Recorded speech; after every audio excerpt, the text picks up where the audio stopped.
Mr. President, we congratulate the United Kingdom on assuming the duties of the Council presidency in February and thank Somalia for their presidency in January.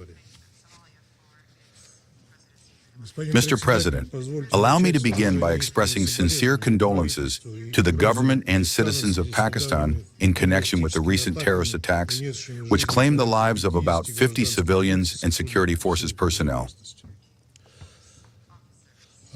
We condemn terrorism in all its forms and manifestations. It is important that all members of the UN Security Council and the international community as a whole understand there are and can be no justifications for this evil. We thank Alexander Vladimirovich Zuev and Natalia Mirchevna Gurman for their briefings today, as well as their contributions to the Secretary General's report on the threats posed by ISIS. This document was released practically on the eve of its discussion in the Security Council. We would be grateful for the distribution of the report in advance in the future. As for the content of the report, we share most of its points. First and foremost, the fact that the threat emanating from ISIS is steadily growing in many directions and is becoming increasingly complex. At the same time, in our statement, we would like to pay attention to the following aspects of countering terrorism.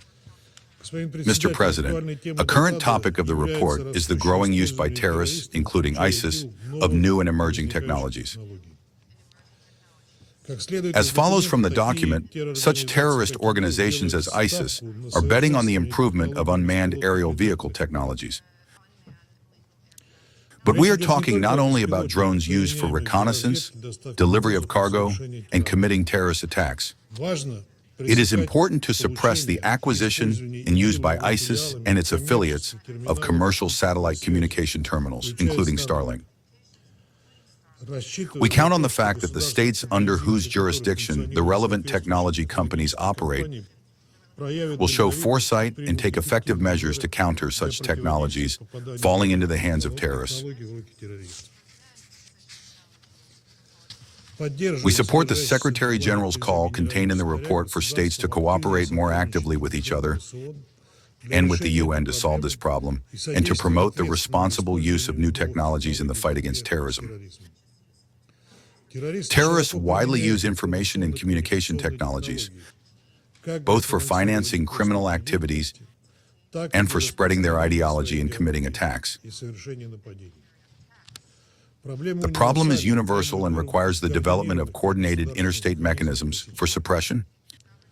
We are convinced that the development of a specialized additional protocol to the UN Convention Against Cybercrime will serve such a process.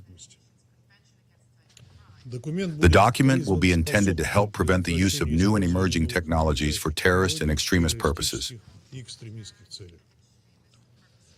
Mr. President, another point of the report that we share is the worsening security situation in certain areas of Africa in connection with the expansion of the terrorist presence. In this case, we must first of all give credit to the Africans who, being on the front line, daily resist terrorists and achieve certain successes, especially in the most hot regions, such as the Sahel. At the same time, we are forced to state that a number of extra-regional players hinder such opposition and continue to interact with terrorists, using them as a tool for their geopolitical goals, working to destabilize the situation with the help of various terrorist groups. We condemn the persistent attempts of these countries to restore lost colonial influence in Africa. These countries are not shy in their choice of means. There are plans to eliminate unwanted national leaders. For instance, in January, an assassination attempt on the president of Burkina Faso, Traoré, was prevented. Niger also suffers from terrorists. Literally at the end of January, an attack was carried out on the airport in Niamey, for which ISIS claimed responsibility. And here, too, it did not happen without a Western trace. The Kiev regime is actively connecting to this, supplying terrorists with weaponry, including drones, and training militants.